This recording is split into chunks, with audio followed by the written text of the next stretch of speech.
Selamat siang Tribuners, Anda sedang menyaksikan live update Tribun News bersama saya Firda Ananda. Kami akan menyajikan informasi terkini dari berbagai daerah di Indonesia yang akan dilaporkan secara langsung oleh reporter kami di lapangan. Dan inilah live update selengkapnya. Kita ke berita pertama, Saudara. Komisi Pemberantasan Korupsi KPK melakukan operasi tangkap tangan OTT terhadap Bupati Kolaka Timur, Andi Merianur. Andi Merianur ditangkap KPK di rumah jabatan atau Rujab Bupati Kolaka Timur, Provinsi Sulawesi Tenggara pada Selasa 21 September sekira pukul 9 malam waktu Indonesia Tengah. Bupati Koltim yang baru dilantik 3 bulan tersebut langsung digiring ke markas Polda Sultra seusai diciduk Komisi Anti Rasuah tersebut. Informasi lebih lengkapnya akan disampaikan oleh rekan wartawan kami dari Tribun News Sultra. Ada Fadli Aksar yang saat ini sudah tersambung bersama kami. Halo Fadli.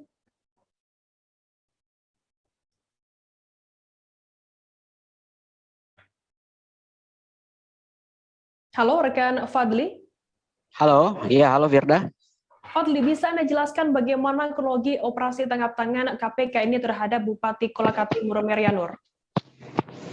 Iya, operasi tangkap tangan yang dilakukan KPK terhadap Bupati Kolaka Timur, Andi Merianur, ini berawal saat Komisi Pemberantasan Korupsi menerima informasi dari masyarakat bahwa adanya dugaan tindak pidana korupsi, dugaan penyalahgunaan wewenang atau dalam hal ini suap. Operasi tangkap tangan ini bermula ketika KPK berawal dari menangkap Kepala BPBD Kolaka Timur, Ansarullah. Ansarullah pertama kali ditangkap di sebuah kos-kosannya di desa di Kecamatan Tirauta, Kabupaten Kolaka Timur.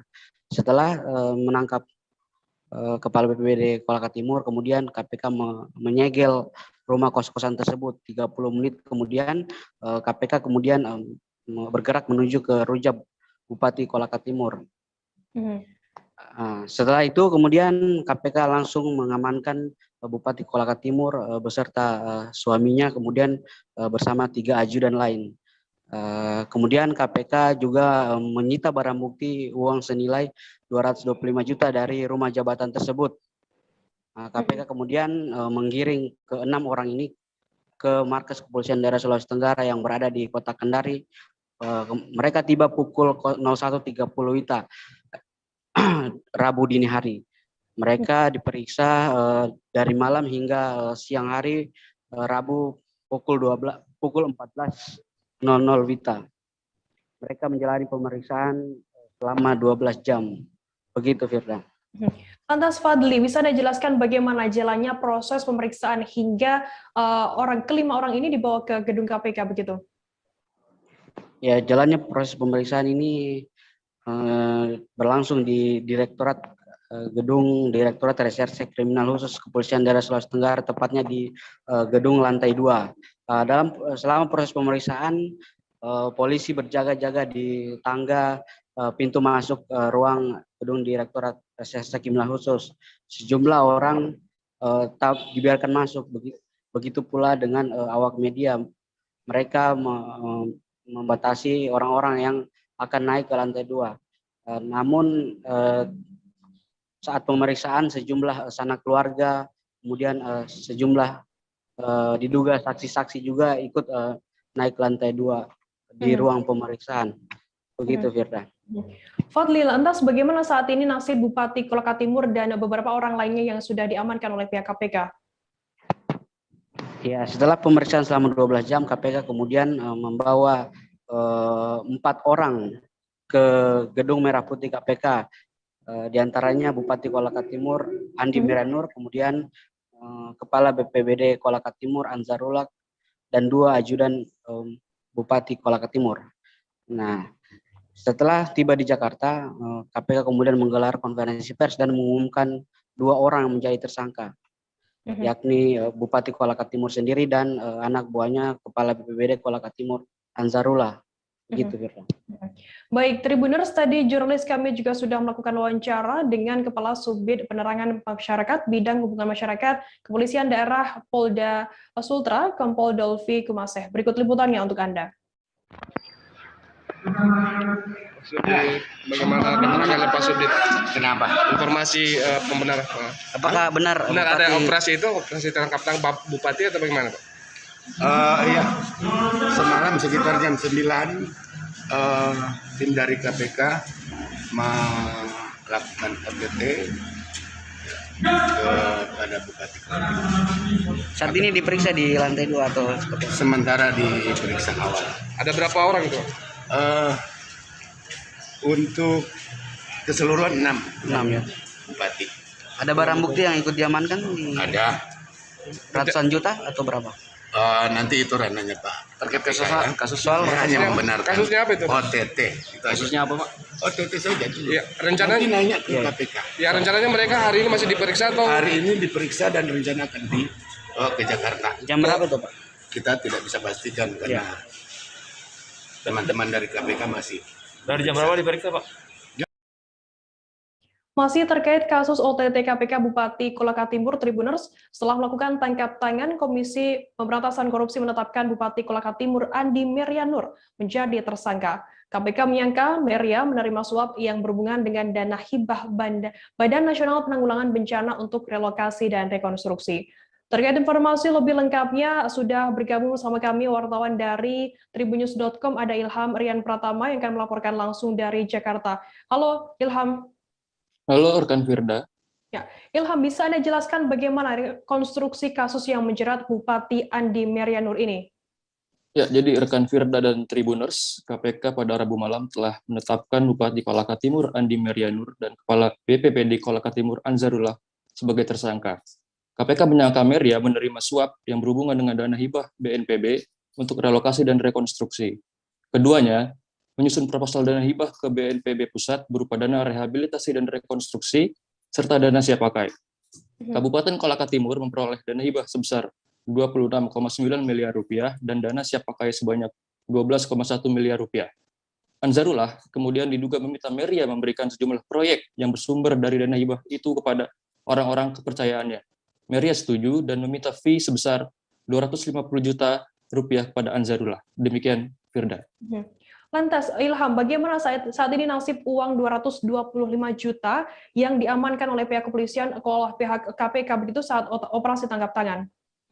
Ya, jadi rekan Firda, dari fee sebesar 250 juta rupiah tadi yang diminta Bupati Kolaka Timur kepada Kepala BPPD Kolaka Timur, baru 25 juta rupiah saja yang diterima Andi. Sementara sisanya sebanyak 225 juta rupiah belum sempat diterima lantaran tim KPK keburu menangkap Andi dan Azharullah dalam giat OTT. Kini, uang sebesar 225 juta rupiah tersebut disita oleh KPK sebagai bahan penyidikan selanjutnya. Demikian, Firda.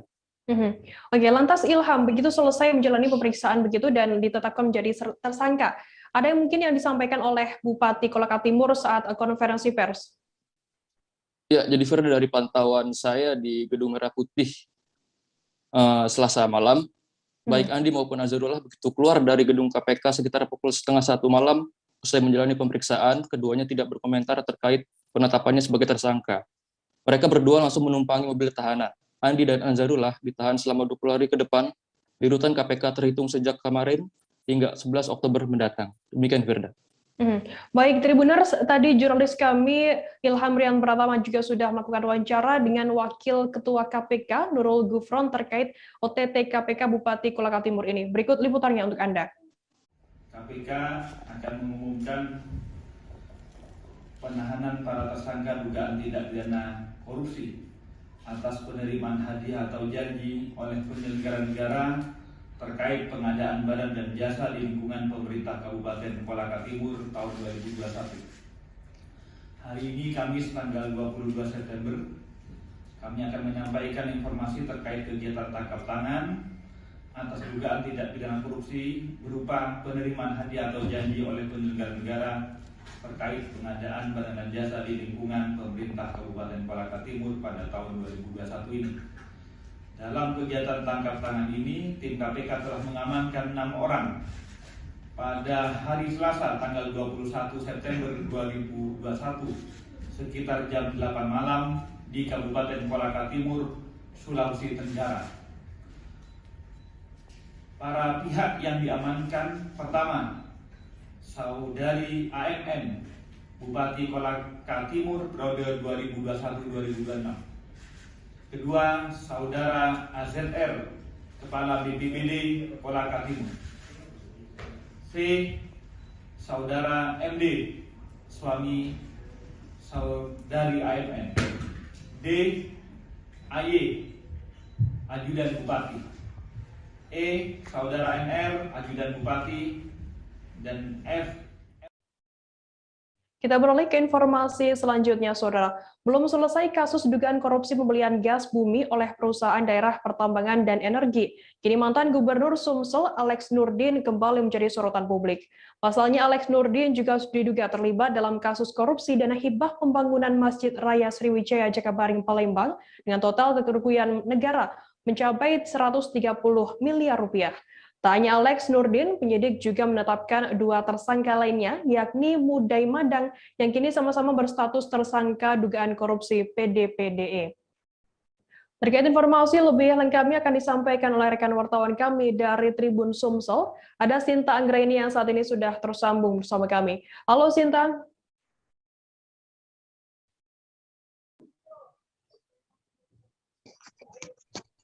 Halo Firda. Sinta, bisa Anda jelaskan seperti apa proses penyidikan hingga akhirnya 3 orang termasuk mantan Gubernur Sumsel, Alex Nurdin ini ditetapkan menjadi tersangka baru begitu? Baik, kasus dugaan korupsi pembangunan Masjid Sriwijaya sendiri memang sudah menjadi sorotan masyarakat khususnya di Sumatera Selatan sejak awal tahun ini. Sebelumnya juga untuk Alex Nurdin dan Mudai Madang sendiri memang kerap menjadi saksi dalam kasus ini sebelum akhirnya ditetapkan sebagai tersangka bersama dengan satu orang lagi yaitu Launma Petobing yang sebelumnya menjabat BPKAD Sumsel. Seperti itu, Firda. Lantas bagaimana untuk peran dari masing-masing tersangka ini dalam kasus korupsi pembangunan Masjid Sriwijaya, Sinta? Baik, berdasarkan keterangan dari Kasipenkum Kejari Sumsel, Haidirman menyebutkan bahwa peran dari ketiga tersangka ini yaitu untuk Alex Nurdin, dia ketika dana hibah pembangunan Masjid Sriwijaya itu terjadi tepatnya di tahun 2015, Alex Nurdin berperan menjabat sebagai Gubernur Sumsel, di mana dia memiliki kuasa penuh atau tanggung jawab penuh terhadap proyek tersebut. Sedangkan untuk Mudai Madang sendiri, dia berperan sebagai bendahara dari yayasan dari Masjid Sriwijaya, di mana dia dianggap sebagai orang yang tahu mengenai aliran uang. Dan untuk Launma sendiri, memang pada saat itu dia menjabat sebagai Kepala BPKAD Sumsel, di mana dia bertanggung jawab atas pencairan dana sebesar 130 miliar yang digelontorkan untuk pembangunan dari Masjid Sriwijaya. Seperti itu, Firda. Kita kemudian saat ini dalam kasus korupsi, dugaan korupsi pembangunan Masjid Sriwijaya ini sudah ada total berapa tersangka yang ditetapkan dan sejauh mana saat ini proses hukumnya? Baik, saat ini sudah ada 9 orang yang ditetapkan diduga terlibat dalam kasus ini, di mana 6 diantaranya sudah memasuki proses persidangan. Mereka terdiri dari beberapa kontraktor dan juga mantan dari petinggi pejabat di Sumatera Selatan, sedangkan 3-nya lagi itu baru masih maksud kami masih berstatus tersangka, yaitu ya tadi Alex Nurdin, Mudai Madang, dan Launma Tobing tadi. Seperti itu, Firza. Sinta, kemudian Alex dan juga Mudai Madang ini berstatus sebagai tersangka dugaan korupsi PDPDE. Kemudian bagaimana untuk proses hukum yang untuk kasus dugaan korupsi pembangunan Masjid Sriwijaya Jakabaring ini? Baik, sebelumnya juga pihak Kejaksaan Tinggi Sumatera Selatan juga sudah menegaskan bahwa antara kasus dugaan korupsi pembangunan Masjid Sriwijaya dan kasus dugaan korupsi pembelian gas oleh PT PDE yang menjerat Alex Nurdin dan juga Mudai Madang itu merupakan 2 kasus yang terpisah, sehingga prosesnya tetap akan berjalan namun masing-masing. Jadi prosesnya itu akan berjalan sendiri-sendiri, di mana untuk PDPDE itu ditangani oleh pihak Kejagung RI, sedangkan untuk dugaan korupsi pembangunan Masjid Raya Sriwijaya itu ditangani oleh pihak Kejaksaan Tinggi Sumatera Selatan. Seperti itu, Firda.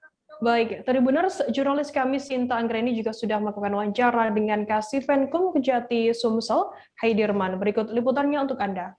Dari Kejagung RI katanya untuk kasus korupsi masjidnya ada tersangka baru, benar ya, Kak? Ya, jadi betul, artinya Jaksa Agung telah merilis terhadap penetapan tersangka dalam kasus hibah untuk pembangunan masjid tahun 2015 dan 2017. Nah, dalam kasus penanganan perkara dan dugaan tindak pidana korupsi dalam pembangunan masjid berdasarkan dana hibah dari Pemprov pada Yayasan Wakaf Masjid Sriwijaya, hari ini Kejaksaan Tinggi Sumatera Selatan yang telah dirilis oleh Kejaksaan Agung bahwa sedang telah menetapkan tersangka. 3 tersangka yang ditetapkan itu adalah inisial KN, kedua adalah inisial MM, dan yang ketiga adalah inisial LPLT. Tribuners, selesai jeda kami akan kembali dengan informasi menarik lainnya, tetaplah di Live Update. Oke, apa kabar Bang Ariski di sini untuk strateginya? Kalau saya sendiri di Jumip 37 ini yang semalam baru mulai, saya udah Kopernika. Sebenarnya aku nggak ngerasa itu penangkapan atau penggerbegan atau apapun itu, karena gitu posisinya aku kriteria. Jadi kita mengenal disebut dengan stroke yang tidak berdarah dengan stroke yang berdarah. Stroke yang tidak berdarah itu biasanya ditandai dengan adanya penyumbatan. Kalau itu terjadi di sini mungkin pikirnya tidak ke situ kali ya, tapi kalau di Korea atau di Kamboja itu ada beberapa paper yang saya itu mas, ya, dulunya tukang koran. Oh gitu ya, Tukang koran. Ya, saya baca itu Pak. Tuh kan pernah baca kan? Ya. Jadi kalau saya jadi pangdam itu udah bersyukur banget. Si anak ini dijadikan sebagai tersangka begitu. Ya, kalau ini kita bicara yang di luar kasus Sebongombo ya. Dengan nama hujan shower, di mana terdapat batas jelas antara daerah hujan dan tidak hujan yang biasanya terjadi pada fase awal mature stage atau tahap berbahaya dewasa. tuh Kang. Jadi mulai. Terima kasih Anda masih bersama kami di Live Update. Kita beralih ke Banten, Saudara. Iskandar Jamaluddin Firdaus menggegerkan warga Pandeglang, Banten dengan mengklaim diri sebagai seorang raja kerajaan Angling Dharma Pandeglang, yang disebut-sebut sebagai Satria Piningit yang telah membantu banyak warga miskin di daerahnya dan menyantuni anak-anak yatim. Tanya itu, ia juga memiliki kekayaan yang tak ternilai dan bahkan merupakan orang terkaya hingga 7 turunan. Disebut pula pemimpin Angling Dharma ini juga sering membantu warga yang kurang mampu. Terkait informasi lebih lengkapnya akan disampaikan oleh rekan wartawan kami dari Tribun Banten, ada Martin Ronaldo yang saat ini sudah tersambung bersama kami. Halo Martin. Halo, ya. Firda. Martin, bisa Anda jelaskan bagaimana awal mula munculnya Baginda Raja yang berasal dari Kerajaan Angling Dharma ini? Ya, Firda dan Tribuners, selamat siang. Baru-baru ini masyarakat Kabupaten Pandeglang, tepatnya di Desa Pandat, Kecamatan Mandalawangi, Kabupaten Pandeglang, Banten, digegerkan ataupun dihebohkan dengan munculnya seorang pria parubaya yang bernama Iskandar Jamaluddin Firdaus, yang mengaku bahwa dirinya merupakan seorang raja ataupun baginda raja dari kerajaan Angling Dharma yang berada di Pandeglang. Firda dan Tribuners, kasus ini cukup begitu menggelitik dan juga memang cukup menjadi sorotan publik, terutama di saat-saat seperti ini. Memang kejadian seperti adanya kerajaan dan kekayaan yang dimiliki oleh Iskandar ini memang menjadi sorotan, karena memang informasi yang kami dapatkan bahwa Iskandar ataupun yang sering dikatakan seorang raja Angling Dharma ini telah membangun sebanyak 30 rumah untuk masyarakat yang kurang mampu yang berada di Pandeglang, yang tersebar di Kecamatan Pagelaran, lalu di Kecamatan Mandalawangi, dan Kecamatan Menes. Begitu, Firda. Dan memang untuk awal permulaan mencuatnya kasus tersebut memang sempat dipublikasikan oleh salah satu warga yang berada di Pandeglang di media sosial, bahwa pada saat itu memang Baginda Raja Iskandar sedang memberikan sebuah kunci rumah baru untuk warga yang memang membutuhkan.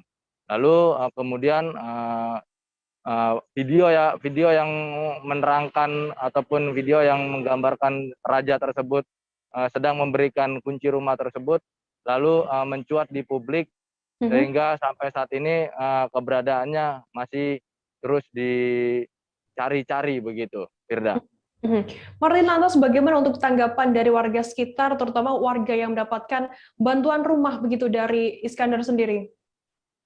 Ya, Firda, kami kemarin sempat menuju beberapa rumah ataupun tempat tinggal warga yang memang dibantu ataupun diberikan oleh Baginda Raja Iskandar, di mana memang dari beberapa rumah yang kami temukan memang terdapat tulisan yang hampir sama seperti yang berada di rumah sang raja, yakni ada bertuliskan Angling Dharma begitu, Firda. Dan memang cukup sangat standar bangunan rumahnya, akan tetapi layak untuk dihuni oleh beberapa orang di sana. Dan salah satu warga yang mendapatkan bantuan rumah tersebut, Emma, mengaku sangat berterima kasih dan bersyukur atas bantuan yang diberikan oleh sang Baginda Raja terhadap dirinya dan keluarga. Karena menurut dirinya, apabila pada saat itu sang raja tidak membantu dirinya, maka dirinya dan bersama keluarga tidak mengetahui dapat tinggal di mana. Karena memang pada saat itu kondisi rumah Emma sendiri memang sedang tidak layak begitu dan diperbarui oleh sang raja begitu. Berarti rumah yang diberikan oleh Baginda Raja dari Angling Dharma ini memang memiliki ciri khas tersendiri begitu ya. Ada tulisan Angling Dharma di depan rumah dari warga tersebut. Kemudian bagaimana untuk respon dari Bupati Pandeglang, Banten dan juga pihak aparat kepolisian di sana? Ya, Firda, kemarin juga kami sempat berkomunikasi dan juga bertanya-tanya kepada Bupati Pandeglang, yakni Irna Narulita Dimyati, yang pada saat itu memang mengatakan bahwa dirinya sangat menyesalkan adanya kejadian ataupun kasus viralnya seorang raja yang berada di Kabupaten Pandeglang. Irna pun sempat menyoroti dan bahkan mengatakan meminta kepada aparat penegak hukum, dalam hal ini adalah kepolisian, untuk memproses hukum ataupun menindak secara tegas apabila memang sosok dari Baginda Raja ini memang terbukti tidak bisa membuktikan dari mana sumber kekayaannya ataupun dari mana asal permulaan dia bisa membangun rumah begitu. Hal senada pun memang sempat dilontarkan juga oleh Kapolres Pandeglang, yakni AKBP Belni. Ia mengatakan bahwa sampai sejauh ini pihaknya masih terus berkoordinasi dengan Kapolsek Mandalawangi dan juga pihak kecamatan untuk memantau setiap aktivitas ataupun kegiatan yang berada di perumahan Baginda Raja Iskandar. Begitu, Firda. Lantas bagaimana saat ini update informasi, apakah saat ini sudah ada tindak lanjut begitu dari pihak Bupati atau dari aparat kepolisian, atau sudah ada klarifikasi dari pihak Kerajaan Angling Dharma sendiri? Ya, Firda, tadi pagi kami juga sempat berkomunikasi dengan juru bicara Baginda Raja, yakni Ki Jamal. Begitu, Ki Jamal yang merupakan juru bicara dan juga pengikut dari sang Baginda mengatakan bahwa pemberitaan yang menyudutkan Baginda Raja itu salah sasaran begitu, Firda. Dia mengatakan bahwa sang Baginda Raja tidak pernah mengakui dirinya seorang raja, akan tetapi memang pengikutnya lah ataupun masyarakat yang memberikan bantuan, masyarakat yang menerima bantuan lah yang mengatakan dirinya adalah seorang pahlawan atau raja begitu, Firda. Dan Ki Jamal sendiri memang mengatakan agar pemberitaan-pemberitaan yang memang menyudutkan terkait Baginda Raja beserta keluarga dan yang lainnya ini segera diluruskan, dan pihak dari keluarga pun meminta agar kasus tersebut tidak terlalu dibesar-besarkan begitu, Firda. Baik, Tribuners, tadi jurnalis kami juga sudah melakukan wawancara dengan juru bicara Baginda Raja Angling Dharma, Ki Jamal. Berikut liputannya untuk Anda. Itu tadi, anggaran tidak dari manapun, tidak dibantu dari oleh pemerintah, dari istilahnya sumbangan-sumbangan semacam proposal dan lainnya. Itu murni semuanya itu pekerjaan Baginda. Itu sudah berlangsung berapa lama sih, Pak? Ya, kalau lama udah dari mulai tahun 2017 Baginda membangunnya. Untuk aktivitas Baginda sendiri nih untuk membangun rumah ini dari mana nih, Pak, penghasilannya? Ya, penghasilannya itu karena Baginda ini banyak santri dan muridnya di mana-mana. Ya santrinya ini kan ada peduli kan gitu, ada yang ini kebeli keramik, yang ini yang ngasih ke Baginda, semuanya jatuhnya ke Baginda kan gitu. Silsilah Baginda nih, disebut Baginda nih, dari mana? Kalau untuk silsilah Baginda, karena itu dari sananya ya, bukan karena keinginan Baginda atau siapa ya, Baginda ya udah gelarnya Baginda itu langsung lah, itu udah gelar Baginda itu langsung. Mungkin ya sosok seorang raja yang adil bijaksana mungkin. Jadi Angling Dharma itu bahwasanya memang kita juga bukan Baginda aja, sebenarnya kita juga hidup kita ini hanya angin mendharma dan membakti. Mendharma kepada yang Maha Kuasa, yang pencipta, yang membakti kepada kuasa dan kepada sang yang diciptakan, ya kan seperti itu. Kita beralih ke Lampung, Saudara. Bupati Lampung Timur M. Dawam Raharjo marah saat pembagian sertifikat penyuluhan keamanan pangan untuk pelaku UMKM yang ada di Lampung Timur. Marahnya Bupati lantaran tidak dibagikannya surat perizinan usaha untuk UMKM yang ada di Lampung Timur. Kejadian marahnya Bupati tersebut terjadi di Aula Rumah Dinas Bupati Lampung Timur saat berlangsungnya pembagian sertifikat penyuluhan keamanan pangan bagi pelaku UMKM pada Rabu 22 September kemarin. Informasi lebih lengkapnya akan disampaikan oleh rekan wartawan kami dari Tribun Lampung. Ada Yogi Wahyudi yang saat ini sudah tersambung bersama kami. Halo Yogi. Halo rekan Firda. Yogi, bisa Anda sampaikan begitu, apa yang menjadi penyebab Bupati Lampung Timur Dawam Raharjo ini marah saat acara pembagian sertifikat penyuluhan keamanan pangan? Oke, baik Firda dan Tribuners. Awalnya kemarin dilaksanakannya penyuluhan keamanan pangan ya bagi pelaku UMKM dan usaha-usaha yang dari Lampung Timur. Nah, kegiatan ini melibatkan 3 dinas, yakni Dinas Kesehatan Lampung Timur, Dinas Perizinan dan Penanaman Modal, serta Dinas Koperasi Usaha Kecil Menengah dan Tenaga Kerja. Nah, Dawam juga mengungkapkan awalnya pembagian sertifikat penyuluhan ini untuk pelaku UMKM dan harusnya dibarengi dengan pembagian surat izin usaha. Nah, Dawam sudah berkomunikasi dengan pihak-pihak dinas-dinas terkait kemarin agar dinas-dinas tersebut saling berkoordinasi. Nah, karena adanya kegiatan ini untuk memangkas birokrasi yang berbelit-belit dalam perizinan gitu. Nah, lalu menurutnya ya, mulai naik pitamnya Bupati saat akan dilakukan pembagian sertifikat penyuluhan tersebut. Dawam terkejut pertama melihat ketika hanya ada sertifikat penyuluhan, tidak ada surat izin ya untuk usaha UMKM yang harusnya dibagikan juga. Ditambah tidak ada atau tidak hadirnya orang-orang dinas perizinan Lampung Timur yang menjadi penanggung jawab atas surat izin tersebut. Menurutnya kepala dinas ketika tidak hadir dalam kegiatan ya harus bisa diwakilkan dan profesional begitu kan Firda. Lantas pembagian sertifikat penyuluhan keamanan pangan itu sendiri seperti apa tujuannya dan juga dibagikan kepada siapa dan untuk berapa orang? Ya, baik kan Firda, penyuluhan ini menurut Bupati Lampung Timur Dawam Raharjo untuk meningkatkan keamanan pangan ya, khususnya bagi pelaku usaha mikro kecil dan menengah UMKM yang ada di Kabupaten Lampung Timur. Bupati Lampung Timur juga mengatakan penyuluhan ini dilakukan untuk mempermudah masyarakat dalam hal legalitas dan perizinan UMKM. Selain itu, memang awal dalam acara akan ada, memang sudah diberitahu akan ada pembagian surat izin seperti itu, seperti sertifikat produk industri rumah tangga gitu, atau kayak di pelaku usaha yang berasal dari beberapa kecamatan yang ada di Lampung Timur. Begitu rekan Firda. Lantas bagaimana respon orang-orang yang ada di sana yang saat dimarahi begitu oleh Bupati Dawam Raharjo? Ya baik, rekan Firda, ya dikonfirmasi ya kepada Kepala Dinas Koperasi Usaha Kecil Menengah dan Tenaga Kerja Lampung Timur, Budiul Hartono, ia mengatakan adanya miskomunikasi sebenarnya antara dinas-dinas terkait. Menurut Budiul itu sendiri, selain adanya miskomunikasi, Dinas Perizinan Kabupaten Lampung Timur juga sedang kedatangan Omnibus Law. Nah, jadi tidak bisa hadir ketika pelaksanaan penyuluhan kemarin. Nah, sementara saat dikonfirmasi kepada PLT Dinas Perizinan ya, Kabupaten Lampung Timur, M. Yusuf menjelaskan perizinan bagi pelaku UMKM itu sebenarnya sudah sedang diproses seperti itu. Dia bilang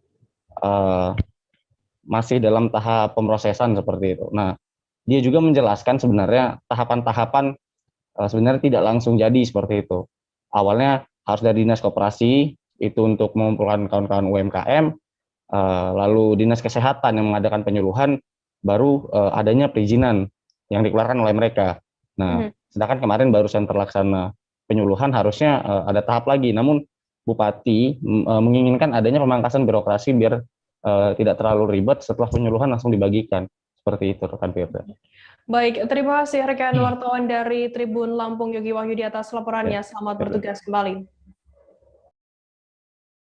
Kita beralih ke informasi selanjutnya, Saudara. Kurang lebih 11 pengembang timah liar di dekat kawasan rumah susun sederhana Kecamatan Pangkal Balam ditertibkan tim Satuan Polisi Pamong Praja Kota Pangkal Pinang pada Selasa 21 September siang.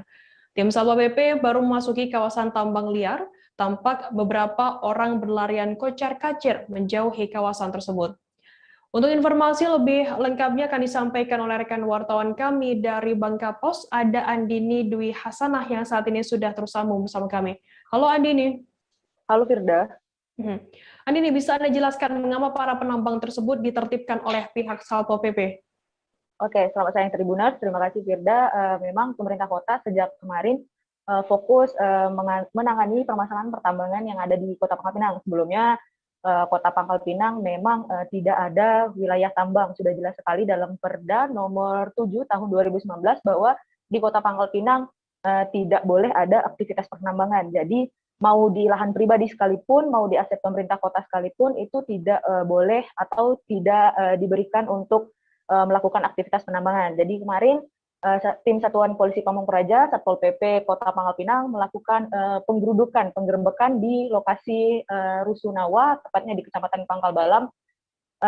Ada 11 penambang TI ilegal yang didapatkan oleh tim Satuan Polisi Pamong Praja. Dan sebelumnya juga tim Satpol PP Kota Pangkal Pinang juga melakukan penggerebekan penambang ilegal di kawasan Tampuk Pinangpura, Kecamatan Gerunggang.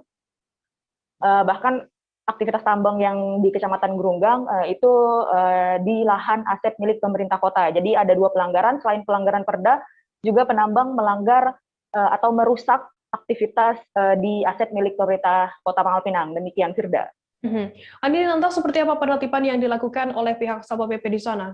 Oke, untuk di kawasan Tampuk Pinangpura kemarin tim Satpol PP melakukan penggerebekannya ketika malam hari karena takut aktivitasnya ketahuan. Para penambang melakukan aktivitas penambangan di aset milik pemerintah kota itu pada malam hari.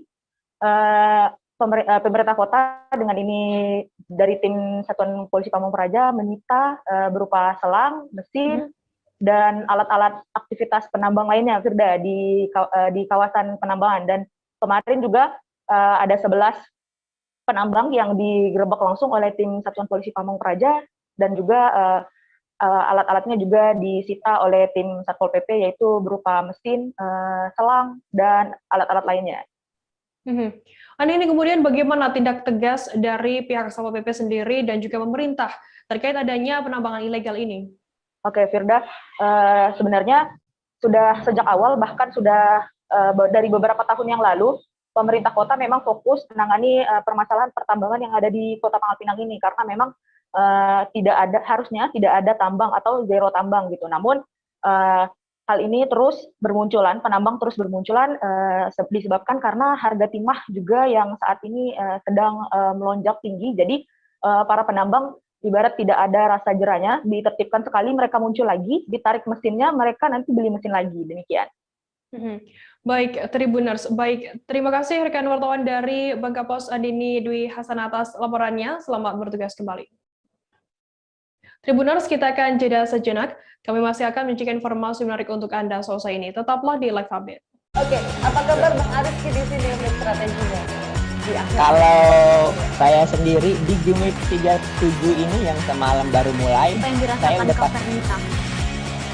sebenarnya aku nggak ngerasa itu penangkapan atau penggerebekan atau apapun itu, karena gini loh, posisinya aku kriteria. Jadi kita mengenal disebut dengan stroke yang tidak berdarah dengan stroke yang berdarah. Stroke yang tidak berdarah itu biasanya ditandai dengan adanya penyumbatan. Kalau itu terjadi di sini mungkin pikirnya tidak ke situ kali ya, tapi kalau di Korea atau di Kamboja itu ada beberapa paper yang Saya itu Mas, dulunya tukang koran. Oh gitu ya. Tukang koran. Ya, saya baca itu Pak. Tuh kan, pernah baca kan? Ya. Jadi kalau saya jadi pangdam, itu udah bersyukur banget. Si anak ini dijadikan sebagai tersangka begitu. Ya, kalau ini kita bicara yang di luar kasus Bongombo ya. Dikenal dengan nama hujan shower, di mana terdapat batas jelas antara daerah hujan dan tidak hujan yang biasanya terjadi pada fase awal mature stage atau tahap berbahaya dewasa. itu Kang. Jadi mulai artinya terjadinya perlembekan. Nah itu untuk penetrasi akan sulit. Gitu ya. Dok, saya ini Menurut saya, memang tidak mudah, bukan urusan tanah diambil. Kalau misalnya Amerika Serikat sekarang, Rasulullah mengatakan di dalam sebuah hadis bahwa berpuasa di 6 hari Syawal itu. Oke, apa kabar Bang Ariski di sini untuk strateginya? Kalau saya sendiri di Jumip 37 ini yang semalam baru mulai, Apa yang saya dirasakan udah Kak Fernita? Sebenarnya aku nggak ngerasa itu penangkapan atau penggerebegan atau apapun itu, karena gini loh, posisinya aku Kriteria. Jadi kita mengenal disebut dengan stroke yang tidak berdarah dengan stroke yang berdarah. Stroke yang tidak berdarah itu biasanya ditandai dengan adanya penyumbatan. Kalau itu terjadi di sini mungkin pikirnya tidak ke situ kali ya, tapi kalau di Korea atau di Kamboja itu ada beberapa paper yang Saya itu Mas, dulunya tukang koran. Oh gitu ya. Tukang koran. Ya, saya baca itu Pak. Tuh kan, pernah baca kan? Ya. Jadi kalau saya jadi pangdam, itu udah bersyukur banget. Si anak ini dijadikan sebagai tersangka begitu. Ya, kalau ini kita bicara yang di luar kasus Bongombo ya. Dikenal dengan nama hujan shower, di mana terdapat batas jelas antara daerah hujan dan tidak hujan yang biasanya terjadi pada fase awal mature stage atau tahap berbahaya dewasa. itu Kang. Jadi mulai artinya terjadinya perlembekan. Nah itu untuk penetrasi akan sulit. Gitu ya. Dok, saya ini menurut saya memang tidak mudah, bukan urusan tanah diambil. Kalau misalnya Amerika Serikat sekarang, Rasulullah mengatakan di dalam sebuah hadis bahwa berpuasa di 6 hari Syawal itu. Oke, apa kabar Bang Ariski di sini untuk strateginya? Kalau saya sendiri di Jumip 37 ini yang semalam baru mulai, Apa yang saya dirasakan udah Kak Fernita? Sebenarnya aku nggak ngerasa itu penangkapan atau penggerebegan atau apapun itu, karena gini loh, posisinya aku Kriteria. Jadi kita mengenal disebut dengan stroke yang tidak berdarah dengan stroke yang berdarah. Stroke yang tidak berdarah itu biasanya ditandai dengan adanya penyumbatan. kalau itu terjadi di sini. Terima kasih Anda masih bersama kami di Live Update. Kita beralih ke informasi selanjutnya, Saudara. Jumlah pengungsi Afghanistan melakukan aksi unjuk rasa di kantor DPRD Kota Batam pada Rabu 22 September siang. Tak hanya orang dewasa, aksi unjuk rasa ini juga diikuti oleh beberapa orang balita maupun anak-anak. Diakui oleh pihak di sana, ada sebanyak 14 pengungsi Afghanistan yang sudah bunuh diri lantaran mereka beranggapan sudah tak memiliki masa depan. Terkait informasi lebih lengkapnya akan disampaikan oleh rekan wartawan kami dari Tribun Batam, ada Roma Uli Sianturi yang saat ini sudah tersambung bersama kami. Halo Roma. Halo Firda, terima kasih. Roma, bisa Anda jelaskan apa tujuan, apa saja tuntutan yang disampaikan oleh massa aksi di sana? Baik Firda, jadi sejumlah pengungsi Afghanistan yang datang ke kantor DPRD Kota Batam pada Rabu 22 September kemarin, mereka menuntut berbagai hal, di mana mereka ingin dipulangkan ke negara tujuan mereka seperti New Zealand, USA, dan New York melalui UNHCR. Nah, mereka meminta kepada DPRD Kota Batam agar difasilitasi untuk bertemu dengan UNHCR agar mereka dikembalikan ke negara asalnya. Begitu, Firda. Ke negara tujuannya maksudnya. Lantas ada berapa banyak pengungsi Afghanistan di Batam saat ini, Roma?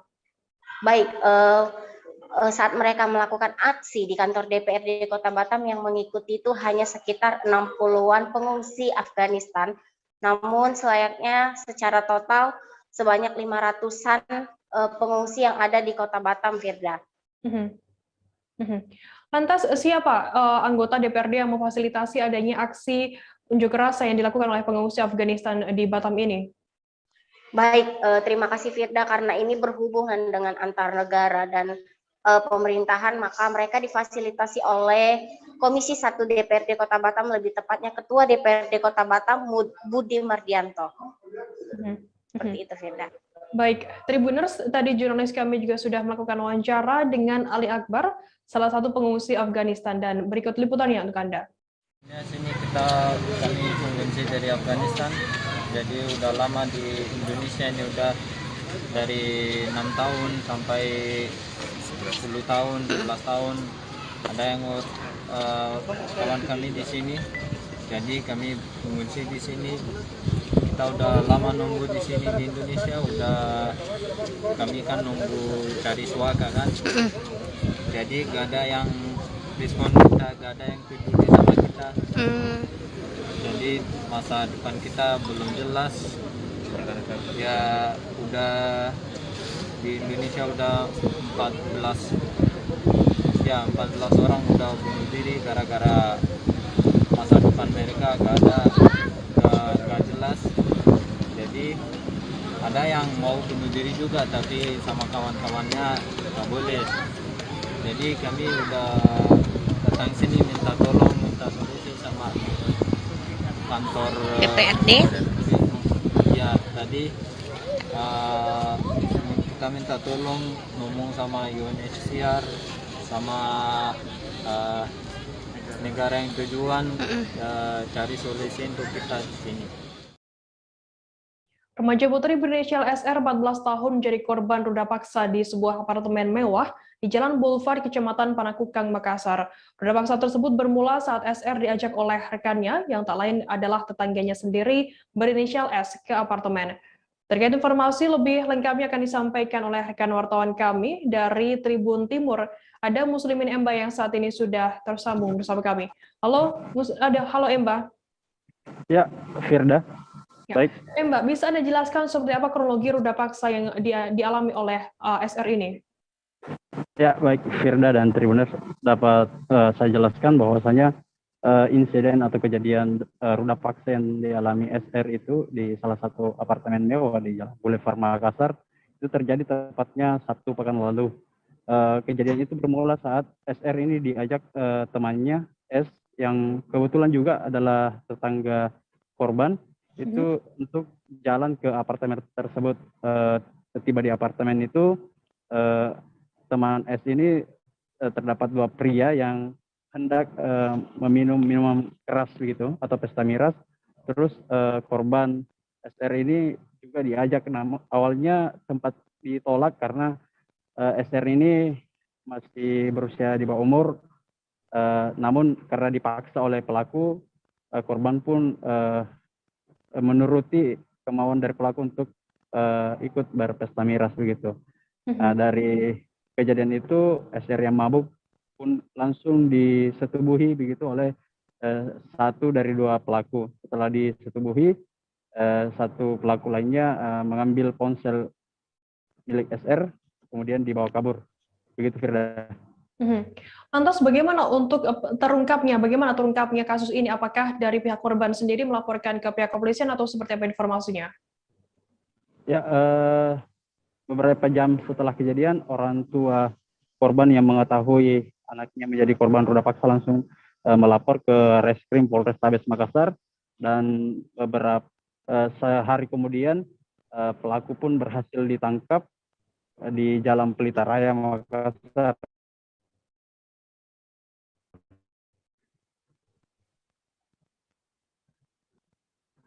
Halo rekan Emba. Firda. Ya, Firda.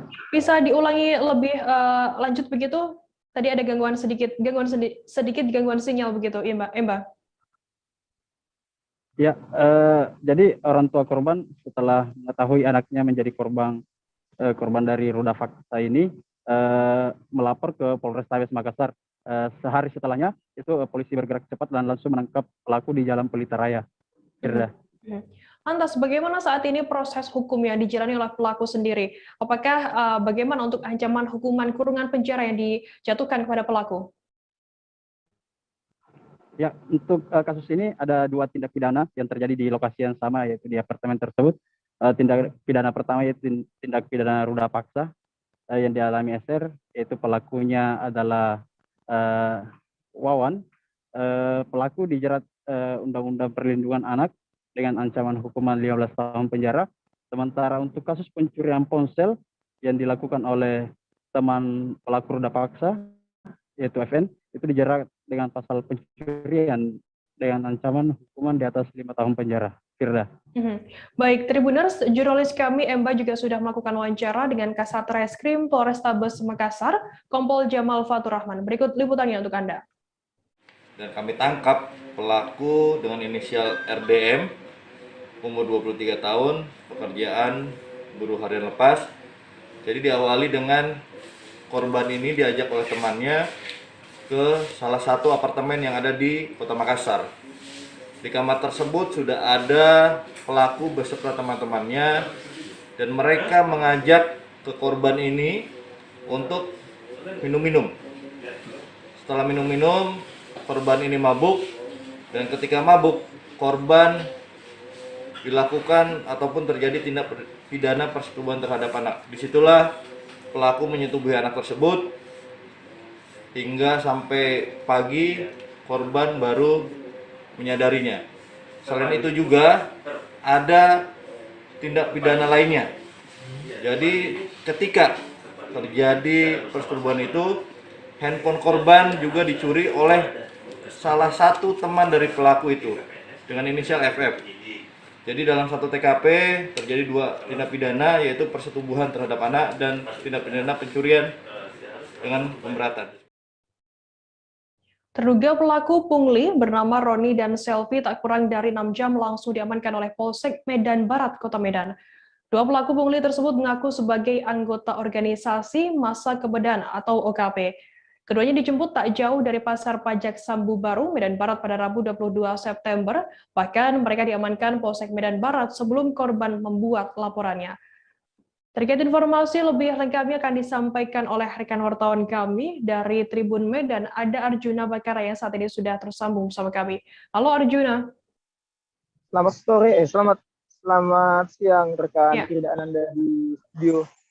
Ya, Arjuna, bisa Anda jelaskan bagaimana kronologi terjadinya dugaan pungli hingga akhirnya 2 pelaku ini ditangkap oleh pihak kepolisian? Nah, baik rekan Firda, ini terjadi semalam sekitar pukul 12.30 ya di Pasar Sambu Baru di Kecamatan Medan Barat. Nah, di sana sehari-hari korban bernama Damiria Hutarup yang berdagang dimintai atau dikutip uang, alasan untuk uang keamanan oleh OKP tersebut, sehingga dia melakukan penolakan dan terjadi keributan seperti itu, Firda. Lantas, seperti apa reaksi dari pelaku pungli sendiri terhadap Damiria begitu? Nah, ketika Damiria didatangi sebelumnya dimintai, Damiria yang sehari-hari memang berjualan dan dimintai setiap hari, dia merasa keberatan, apalagi barang dagangannya juga sudah tidak laku, akhirnya dia tidak ada keuntungan, malah dimintai preman. Dia mengeluhkan keresahannya ke media sosial dan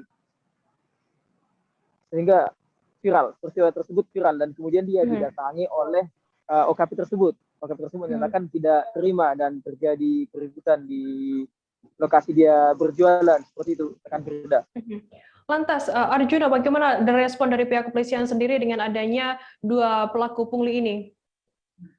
Nah, menyikapi hal ini, Polsek Medan Barat dalam hal ini tidak kurang dari 6 jam langsung menjemput pelaku tidak jauh dari lokasi kejadian dan langsung mengamankan ke Polsek Medan Barat. Seperti itu, rekan Firda.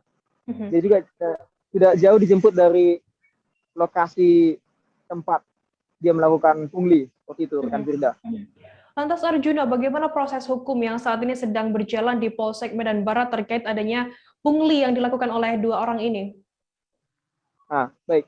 Hingga saat ini juga seperti informasi yang kami terima langsung dari Polsek Medan Barat, proses hukum masih berlanjut dan memang belum bisa dipastikan pasal apa yang akan dikenakan pada tersangka. Namun sejauh ini masih berlangsung pemeriksaan. Lantas bagaimana harapan dari korban Dameria sendiri dengan adanya penangkapan dari pelaku pungli sendiri, dan apakah sebelumnya juga sudah pernah menjadi korban pungli? Baik rekan Firda, yang pertama korban mengapresiasi kinerja cepat Polsek Medan Barat yang langsung mengamankan pelaku pungli yang tidak lebih dari 6 jam. Nah, jadi apalagi Dameria memang sebelumnya sudah terus-menerus menjadi korban pungli, bahkan seperti yang dialami di Jalan Gatot Subroto di wilayah hukum Polsek Sunggal. Dameria juga pernah di Palak Preman. Nah, pada saat itu pelaku tidak berapa lama langsung dilepas oleh pihak Polsek Sunggal. Jadi atas hal itu dia berharap agar pelaku tersebut diganjar sesuai dengan hukumannya, tidak dilepas. Seperti itu saja. Namun dia tetap mengapresiasi kinerja Polsek Medan Barat yang langsung cepat mengamankan pungli tersebut. Rekan Frida. Baik, Tribuners, jurnalis kami Arjuna juga sudah melakukan wawancara dengan Kapolsek Medan Barat, AKP Tina Pulitawati, dan juga Dameria Hutauruk, seorang korban yang mengalami pungli. Berikut liputannya untuk Anda. Dan saya juga tadi sempat marah karena terlalu arogan dan berani, sehingga kita buktikan bahwasanya diturunkan tim daripada Unireskrim ke lokasi tadi sehingga dapat ditemukan kedua rekan tersebut. Kalau ini pelaku mengakui itu sudah berapa lama mereka memalak di daerah tersebut? Sudah lama itu. Lebih dari 5 tahun? Bertahun. Udah bertahun lah ya, kalau 5 tahunan lah. Ya udah tahunan lah itu kejadian peristiwa itu terjadi. Bapak Mas Irwan ini bermasalah juga belum positif? Belum. Masih belum sempat residivis itu belum? Belum. Hanya apa tuh perlakuan seperti itu aja. Belum ada tindak pidana lain yang dilakukan. Warga mana mereka ini dua? Warga Medan Barat ini aja. Bu, kira-kira kena pasal berapa deh, Bu ya? Hah? Kemungkinan pasal berapa mereka ya? Hah? Kena pasal berapa tindakan? Nanti kita pelajari dulu ya, karena si korban masih membuat laporan. Laporannya udah dibuat, Bu? Lagi ada orang buat laporan, Pak. Oh, lagi nunggu ya? Saya minta mohon kepada Kapolsek, mana-mana kami jualan di mana-mana. Mohonlah, semoga ditindaklanjutkan, ditegaskan, biar ada efek jerak. Jangan minta maaf keluar, Nanti saya ceritakan, saya pun banyak utang, mau apa, saya stres. Artinya dikasih efek jerah gitu ya? Efek jerah, harus efek jerah. Nggak harus efek jerah. Karena kemarin tidak ada efek jerah, ya begitu lepas. Terakhir berlanjut, kan banyak sekarang. Seusai jeda, kami akan kembali dengan informasi menarik lainnya. Tetaplah di Live Update. Oke, apa kabar Bang Ariski di sini untuk strateginya? Kalau saya sendiri di Jumip 37 ini yang semalam baru mulai, apa yang saya dirasakan udah Kak Fernita? Sebenarnya aku nggak ngerasain penangkapan atau penggerbegan atau apapun itu. Karena gini loh, posisinya aku kriteria. Jadi kita mengenal disebut dengan stroke yang tidak berdarah dengan stroke yang berdarah. Stroke yang tidak berdarah itu biasanya ditandai dengan adanya penyumbatan. Kalau itu terjadi di sini mungkin pikirnya tidak ke situ kali ya. Tapi kalau di Korea atau di Kamboja itu ada beberapa paper yang Saya itu Mas, dulunya tukang koran. Oh gitu ya. Tukang koran. Ya, saya baca itu, Pak. Tuh kan pernah baca kan? Jadi kalau saya jadi tanggam itu udah bersyukur banget. Si anak ini dijadikan sebagai tersangka begitu. Ya, kalau ini kita bicara yang di luar kasus Sebongombo ya. Dikenal dengan nama hujan shower, di mana terdapat batas jelas antara daerah hujan dan tidak hujan yang biasanya terjadi. Terima kasih Anda masih bersama kami di Live Update. Kita beralih ke Jawa Tengah, Saudara. Kecelakaan maut melibatkan satu unit truk dan sepeda motor terjadi di Kabupaten Sragen, Jawa Tengah pada Rabu 22 September sekira pukul 19:15 waktu Indonesia Barat. Kecelakaan terjadi di Jalan Raya Solo Sragen, tepatnya di Jalan Manggis RT 2 RW 1 Desa Jati, Kecamatan Masaran, Kabupaten Sragen. Truk tronton Hino dengan nomor polisi DK 8403 CS dikemudikan oleh AM 39 tahun warga Padang Sambean Kota Denpasar, Provinsi Bali. Informasi lengkapnya akan disampaikan oleh rekan wartawan kami dari Tribun Solo, ada Septiani Ayu Lestari yang saat ini sudah tersambung bersama kami. Halo Septi. Ya, halo Firda. Ya. Septi, bisa Anda jelaskan bagaimana kronologi kejadian kecelakaan tersebut? Ya, terima kasih rekan Firda. Sebelumnya di Kabupaten Sragen terjadi kecelakaan maut yang melibatkan 2 unit kendaraan truk dan 1 unit sepeda motor. Kejadian terjadi sekitar pukul 19 waktu lebih 15 menit waktu Indonesia bagian Barat.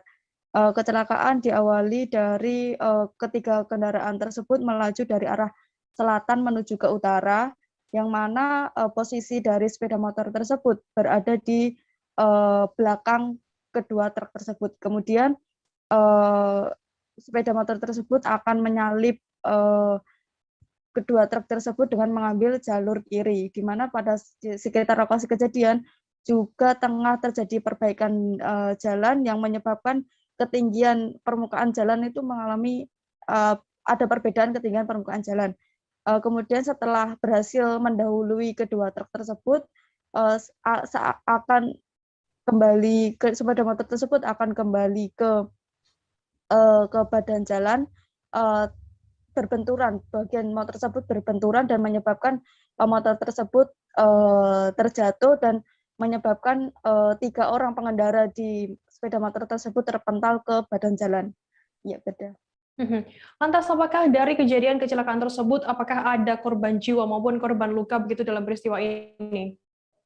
Ya, dalam kejadian tersebut menyebabkan 2 orang meninggal dunia, yakni S 46 tahun dan AM 38 tahun maksud saya, dan mengalami cedera cukup serius, dan di mana SM yang merupakan seorang perempuan 38 tahun tersebut meninggal dunia di tempat, dan S 46 tahun meninggal dunia saat dilarikan ke rumah sakit karena mengalami cedera serius di bagian dada setelah terlindas ban truk tersebut. Dan kemudian terdapat satu di mana mereka ketiga korban tersebut merupakan satu keluarga yang ayah dan keduanya merupakan pasangan suami istri, dan mereka saat kejadian membawa seorang balita atau anaknya tersebut, di mana kondisi anaknya berhasil selamat, namun mengalami patah tulang di bagian kaki kanannya, dan sudah dilakukan operasi tadi malam. Baik, nantinya korban tewas ini akan dimakamkan di mana? Bisa diinformasikan ke kami, Septi? Untuk korban yang meninggal dunia sudah dimakamkan di pemakaman tempat tinggalnya di Desa Kroyo, Kecamatan Karangmalang, Kabupaten Sragen, dan sudah dimakamkan pada pukul 11 waktu Indonesia Barat tadi pagi. Dan menurut informasi, kedua korban atau pasangan suami istri tersebut dimakamkan dalam satu liang lahat di pemakaman desa setempat. Ya, beda. Baik, Tribuners, tadi jurnalis kami juga sudah melakukan wawancara dengan Ibda Irwan Marvianto, Kanit Laka Lantas Polres Sragen. Berikut liputannya untuk Anda. Saya sampaikan untuk kejadian lalu lintas di Jalan Solo menuju Sragen, ya, untuk tepatnya di daerah Jati, Masaran, Kabupaten Sragen. Untuk kejadian antara sepeda motor dengan KBM truk tronton. Untuk korban meninggal 1 di lokasi, kemudian untuk yang 1 perjalanan menuju rumah sakit, kemudian ada 1 lagi pembonceng, yaitu seorang anak laki-laki dari pengemudi maupun pembonceng itu sementara masih dalam perawatan di rumah sakit umum. Jadi untuk si anak ini kondisi sadar namun mengalami luka ringan. Dari Jawa Tengah kita beralih ke Jawa Timur, Saudara. Seorang pria di Kota Malang diduga membunuh sang istri di Jalan Emprit Mas, nomor 10 RT 4 RW 7, Kelurahan Sukun, Kecamatan Sukun, Kota Malang pada Jumat 17 September malam. Sebelum kejadian tersebut terjadi, pasutri bernama Sofia 50 tahun dan Ratna Darumi Subagio 56 tahun sempat bertengkar. Jenazah Ratna ditemukan pertama kali oleh anak laki-laki dari pasangan tersebut. Untuk informasi lebih lengkapnya sudah bergabung bersama kami wartawan dari Tribun Jatim. Ada Kukuh Kurniawan yang akan memberikan informasi lengkapnya untuk Anda Tribuners. Halo Kukuh. Halo Mbak Firda. Ya, Kukuh, bisa Anda jelaskan bagaimana kronologi kasus pembunuhan ini bisa terungkap? Jadi untuk pembunuhannya sendiri polisi pun sudah mengantongi 2 alat bukti ya, yaitu kaos yang digunakan oleh pelaku, kaos berwarna kuning yang digunakan pelaku saat kejadian, dan jaket kain warna abu-abu yang digunakan oleh terduga pelaku. Lantas bagaimana untuk kronologi kasus pembunuhan ini sendiri? Bagaimana bisa dari pelaku sendiri membunuh istrinya begitu? Halo, Barakan kita? Ya, halo, Kukuh, bisa mendengar suara kami? Iya, rekan kita. Bisa Anda jelaskan bagaimana kronologi terungkapnya kasus pembunuhan ini? Bagaimana bisa suami ini membunuh sang istri begitu?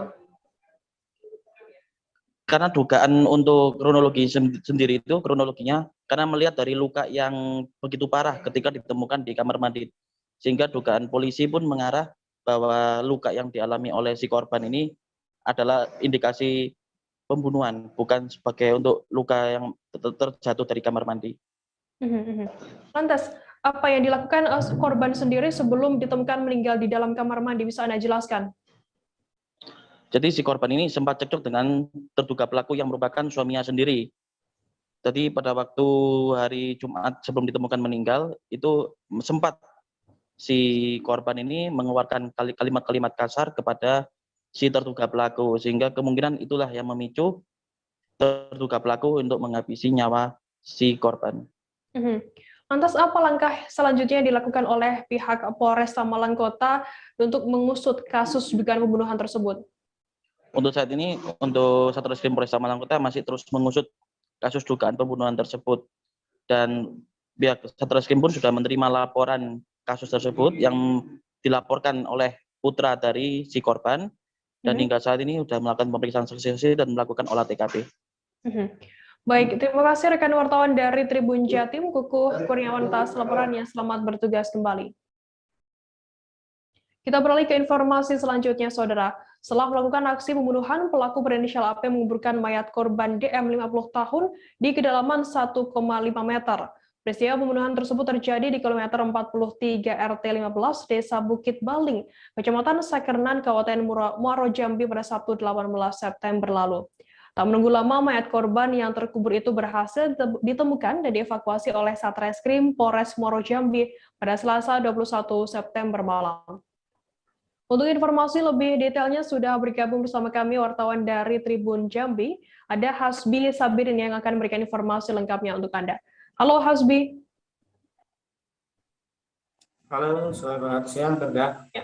Hasbi, bisa Anda jelaskan bagaimana kronologi dan motif terjadinya pembunuhan tersebut? Ya, baik, Firda. Memang di Desa Bukit Bali, Kecamatan Sakernan, Kabupaten Muaro Jambi itu terjadi sebuah peristiwa aksi pembunuhan, yaitu terjadi pada Sabtu 18 September Sabtu lalu. Yang terlibat dalam aksi pembunuhan ini, yang mana pelaku inisial AP usia 23 tahun ini merupakan anak buah dari korban yang telah dibunuh. Korban ini berinisial MD usia 50 tahun. Itu diduga pemicu dibunuhnya korban oleh pelaku itu adalah sebuah pelaku ini mencuri uang milik korban yang berada di dompet korban. Uang yang dicuri oleh pelaku itu senilai Rp1.050.000. Dengan ketahuan oleh korban si pelaku ini mencuri uangnya, lalu korban ini menganiaya hingga korban itu meninggal dunia. Korban sendiri dianiaya oleh pelaku itu menggunakan satu buah cangkul yang dipukul ke bagian kepalanya hingga korban itu menyebabkan luka di bagian kepala, kemudian meninggal. Nahasnya korban itu yang meninggal, pelaku lakukan penguburan terhadap jasad korban. Itu tidak jauh dari lokasi peristiwa itu terjadi. Begitu dia. Ya. Lantas, Hasbi, bisa Anda jelaskan setelah diketahui mayat tersebut dikuburkan di dalam tanah begitu, bisa Anda jelaskan mengenai hal ini, bagaimana bisa terungkap?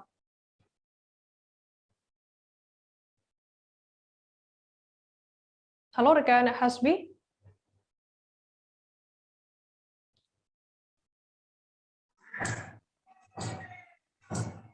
Halo rekan Hasbi? Ya, Firda. Bisa diulangi, Firda? Ya, oke. Hasbi, bisa Anda jelaskan setelah diketahui mayat tersebut dikuburkan begitu, bisa Anda jelaskan bagaimana terungkapnya mayat tersebut dikuburkan di dalam tanah? Baik, Firda. Memang pihak kepolisian mengetahui bahwa mayat korban itu dikubur di tidak jauh dari lokasi TKP. Itu mengetahui setelah pelaku itu ditangkap oleh Satreskrim Polres Muaro Jambi. Setelah ditangkapnya pelaku itu, pelaku berhasil diinterogasi oleh Satreskrim Polres Muaro Jambi. Berdasarkan penyelidikannya, korban itu sendiri dibunuh oleh pelaku si AP. Nahas dan ini si pelaku sebelum ditemukan korban ini, pelaku juga sempat melapor ke Satreskrim Polres Muaro Jambi menyatakan bahwa bosnya itu sudah hilang 3 hari dan perlu pencarian. Berdasar itulah penyelidikan dari Satreskrim Polres Muaro Jambi menyelidiki informasi itu bahwa bosnya itu hilang dan telah dibunuh. Dari hasil interogasi Satreskrim Polres Muaro Jambi itu juga menimbulkan kecurigaan bahwa pelaku pembunuhan dari korban itu merupakan si pelaku sendiri yang telah melaporkan ke Mapolres Muaro Jambi. Memang dalam pencarian itu mayat atau jasad korban yang dikuburkan itu berdasarkan petunjuk dari pelaku sendiri, bahwa pelaku itu menguburkan jasad korban ke dalam tanah yang kedalaman sekitar 1,5 meter. Di lokasi korban ditemukan di tempat penguburan itu juga polisi juga berhasil menemukan sebuah sepeda motor yang diduga digunakan oleh pelaku untuk membawa korban ke lokasi penguburan. Sepeda motor itu juga merupakan miliknya si korban tersebut. Begitu, Kak. Hasbi, bagaimana lantas tindak lanjut dari pihak kepolisian sendiri? Apakah jasad dari korban ini akan diautopsi begitu? Dan apakah saat ini pelaku sudah dijatuhi hukuman? Ya, baik, Firda. Terhadap jasad yang sudah dievakuasi dan ditemukan oleh Satreskrim Polres Muaro Jambi itu sudah dilakukan autopsi di rumah sakit di Jambi, bahwa Satreskrim Muaro Jambi juga mengakui bahwa korban itu adalah korban pembunuhan yang dilakukan oleh si pelaku inisial AP itu sendiri. Sementara pelakunya saat ini sudah ditahan di Mapolres Muaro Jambi. Berdasarkan ancaman hukum pada pelaku itu dikenakan pasal pembunuhan yang diancam hukuman mati. Itu, Baik, Tribuners, tadi jurnalis kami Hasbi juga sudah melakukan wawancara dengan Kasat Reskrim Polres Muaro Jambi, AKP Hairunisa. Berikut liputannya untuk Anda. Assalamualaikum warahmatullahi wabarakatuh. Mohon izin Komandan, saya Kasat Reskrim akan memimpin kegiatan pada malam hari ini. Kita akan melaksanakan kegiatan membuka dan menggali diduga titik dan lokasi dikuburnya korban pembunuhan inisial DN dan pelaku inisial AP. Setelah ini nanti akan ditunjukkan oleh tersangka di mana lokasi tempat penguburan tersebut. Kamu tunjuk. membenarkan bahwa memang telah terjadi tindak pidana pembunuhan di TKP kilometer 43 Desa Bukit Baling, Kecamatan Sekernan, Kabupaten Muara Jambi. Yang menjadi korban adalah seorang bapak dengan inisial DN. Kemudian pelaku sudah kami amankan di Satreskrim Polres Muara Jambi untuk proses lebih lanjut. Bagaimana keadaan korban, Pak Kasat? Jadi korban, kami bersama-sama dengan keluarga korban, kemudian Kapolsek Sekernan dan anggota Buser serta anggota yang lainnya telah mendatangi TKP dan sesuai penunjukan dari tersangka, kami telah berhasil mengeluarkan korban di dalam lubang dengan diameter dan dalam sekitar lebih kurang 1 meter.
Musirawas Provinsi Sumatera Selatan terdampak pengeringan irigasi, sehingga petani tak bisa menggarap lahan sawahnya karena tak mendapatkan pasokan air dari saluran irigasi yang dikeringkan tersebut. Keringnya irigasi itu sendiri dilakukan sejak 16 September sampai dengan awal Januari 2022 untuk perbaikan jaringan daerah irigasi Tugu Mulyo yang rusak. Untuk informasi lebih lengkapnya akan disampaikan oleh rekan wartawan kami dari Sriwijaya Post, ada Ahmad Farouzi yang akan memberikan informasinya lengkap untuk Anda. Halo Farouzi. Halo rekan Firda. Farouzi, bisa Anda jelaskan apa upaya pemerintah daerah atau Dinas Pertanian terkait pengeringan irigasi yang berdampak pada petani sawah di Musirawas ini? Baik, rekan Firda dan pemirsa Tribun News. Dari Musirawas dapat saya laporkan bahwasanya pengeringan saluran irigasi ini diperlukan untuk perbaikan rekan Firda. Karena di beberapa bagian banyak yang rusak. Mengapa perlu dilakukan pengeringan? Karena memang terutama di saluran utamanya itu untuk mengangkat sedimen-sedimen yang ada. Upaya-upaya yang dilakukan pemerintah adalah sebelum dilakukan pengeringan ini, pemerintah sudah melakukan sosialisasi kepada petani rekan Firda. Supaya bersiap-siap menghadapi pengeringan sehingga tidak melakukan pengolahan lahan ketika pengeringan terjadi seperti yang sudah terjadi saat ini. Kemudian upaya pemerintah lainnya adalah memberikan bantuan bibit jagung. Bibit jagung ini untuk 7.000 hektar lahan, rekan Firda. 7.000 hektar lahan yang terdampak dengan pengeringan ini. Demikian, Firda. Fauzi, lantas berapa total luas lahan sawah di Kabupaten Musirawas yang terdampak pengeringan irigasi ini? Baik. Total luas lahan yang terdampak dengan pengeringan saluran irigasi ini berkisar sekitar 7.000 hektar, rekan Firda.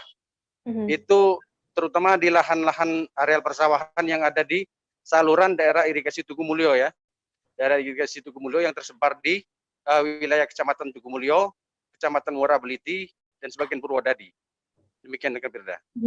Dengan banyaknya sawah yang tidak bisa berproduksi begitu, Fauzi, apakah berpengaruh terhadap ketersediaan pangan khususnya beras untuk masyarakat di sana? Baik, dampak dari pengeringan irigasi ini sehingga petani tidak bisa menggarap lahan sawahnya jelas berpengaruh sekali, rekan Firda. Karena ada 7.000 hektar lahan yang tidak bisa digarap, sehingga loss produksi dalam satu kali musim tanam ini sekitar 65.000 ton. 65.000 ton beras. Cuman hanya saja untuk masyarakat Kabupaten Musirawas masih bisa terpenuhi dari areal persawahan lainnya yang tidak terdampak dengan pengeringan ini. Karena total luas lahan persawahan di Kabupaten Musirawas ini itu berkisar 22.600 hektar, itu rekan Firda. Sementara yang terdampak dengan pengeringan ini sekitar 7.000. Total produksi dari 7.000 hektar ini sekitar 65.000 ton. Sementara total produksi keseluruhan lahan yang ada yang masih bisa digarap itu berkisar 260.000 ton sampai 280.000 ton, rekan Firda. Sehingga masyarakat Musirawas masih bisa memenuhi kebutuhannya dari areal persawahan yang tidak mengalami pengeringan. Demikian, Firda. Baik, Tribuners, tadi jurnalis kami Ahmad Fauzi juga sudah melakukan wawancara dengan petani Desa Air Satan bernama Darmaji, 62 tahun, dan juga Hartono, PPL Desa Air Satan. Berikut liputannya untuk Anda. Darmaji, ini lahan apa Pak ya? Lahan sawah? Lahan persawahan dulunya Pak, Mas. Persawahan karena pengeringan ada bangunan irigasi kering, daripada bongkor ditanami jagung, kalau palawija seperti ini. Kalau tadi 3/4 hektar Pak ya? Sekitar kurang seperempat lah. Oke. Ya. Berapa hektar Pak Hartono di lahan di Satan ini yang lolok total luasnya? Kurang lebih sekitar 465 hektar. 465 hektar ya? Lahan baku. Yang terdampak dengan pengeringan irigasi berapa hektar ya? Ini yang belum ini, jadi yang tidak bisa ditanami padi, dampak itu 75 hektaran. 75 hektar yang tidak bisa ditanami padi ya? Digantikan dengan tanaman apa Pak? Tanaman jagung yang program pemerintah itu dari Dinas Pertanian dan Peternakan Kabupaten Musirawas, alhamdulillah.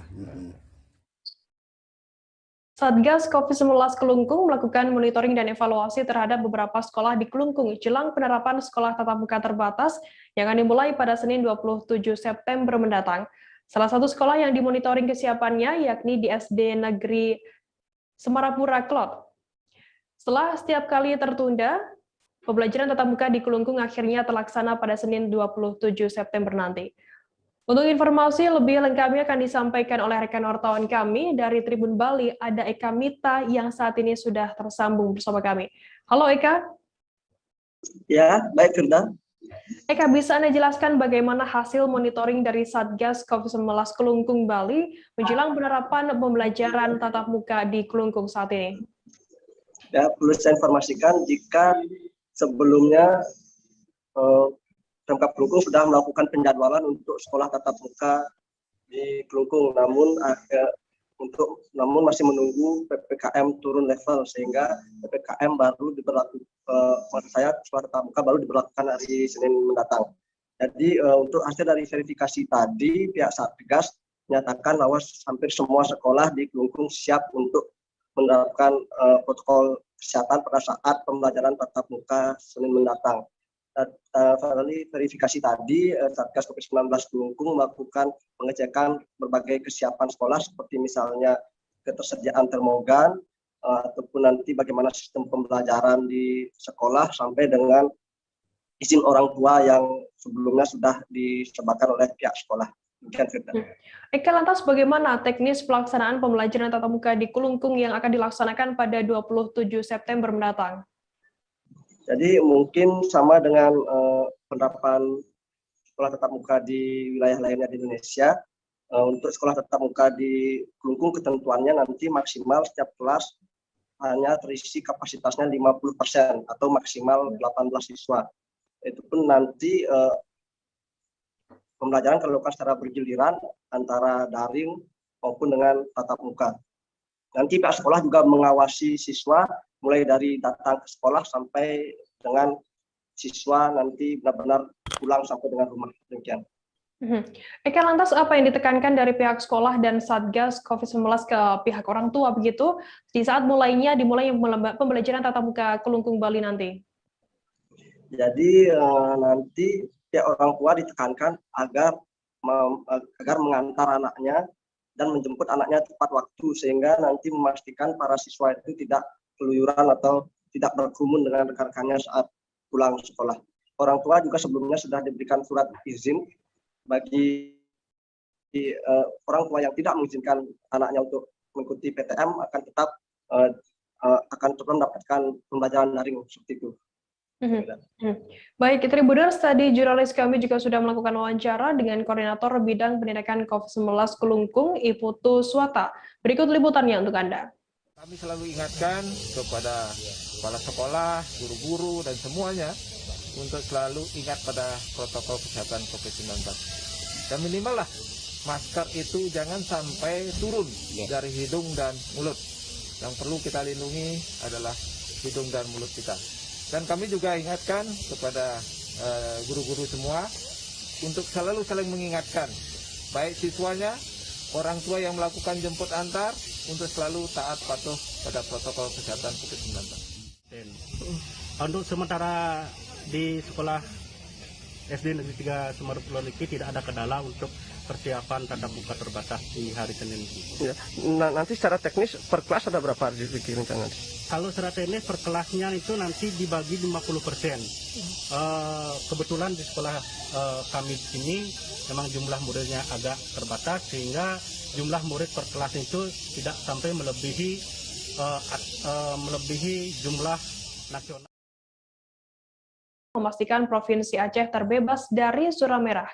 Kepastian itu diperoleh seusai hasil analisis data periode 13 hingga 19 September oleh tim pakar Satgas COVID-19 Nasional, di mana 14 daerah di Aceh naik kelas zonasi menjadi lebih baik. Juru bicara Satgas COVID-19 pemerintah Aceh, Saifullah Abdul Ghani, mengatakan sebanyak 14 daerah memasuki zona warna yang lebih baik. Informasi lengkapnya akan disampaikan oleh rekan wartawan kami dari Serambi News Indonesia. Ada Subur Dani yang saat ini sudah tersambung bersama kami. Halo Subur. Ya, halo Firda, selamat siang. Subur, bisa Anda jelaskan terkait bebasnya Aceh dari zona merah begitu saat ini? Apa indikasi ketaatan prokes sudah semakin baik di sana? Ya, Firda, tadi malam kita mendapat informasi dari Satuan Tugas Penanganan COVID-19 Pemerintah Aceh bahwa memang sesuai dengan analisis tim pakar Satgas Penanganan COVID Nasional bahwa Aceh terbebas dari zona merah. Sebelumnya hampir ada 14 daerah kabupaten kota yang ada di Aceh itu masuk dalam zona merah, Firda. Dan saat kita tanyakan kepada juru bicara, mengiyakan bahwa ketaatan protokol kesehatan sudah semakin baik di Aceh saat ini, termasuk pemerintah sangat gencar melakukan vaksinasi termasuk kepada siswa-siswa, Firda. Lantas bagaimana untuk tren peningkatan kasus COVID-19 di Aceh saat ini, Subur? Ya, Firda, dapat kami laporkan kemarin terakhir hasil dari data yang dirilis oleh tim Satuan Tugas di Aceh itu ada 122 orang meningkat ataupun 122 orang bertambah kasus positif, dan secara akumulatif hingga kemarin tercatat di Aceh sudah ada sebanyak 37.240 kasus positif sejak kasus COVID muncul pertama. Kemudian yang saat ini sedang dirawat di rumah sakit rujukan itu sebanyak 3.470 orang. Kemudian yang penyintas yang sudah sembuh itu sebanyak 31.925 orang, dan yang dinyatakan meninggal dunia itu 1.845 orang. Baik, terima kasih rekan wartawan dari Serambi News Indonesia, Subur Dani atas laporannya. Selamat bertugas kembali. Tribuners, informasi tadi sekaligus menutup perjumpaan kita dalam live update hari ini. Jangan lupa saksikan terus live update di seluruh kanal YouTube dan Facebook Tribun Network. Saya Firana, wakil kru yang bertugas, pamit undur diri. Terima kasih dan sampai jumpa. Jangan lupa like, subscribe, dan share ya.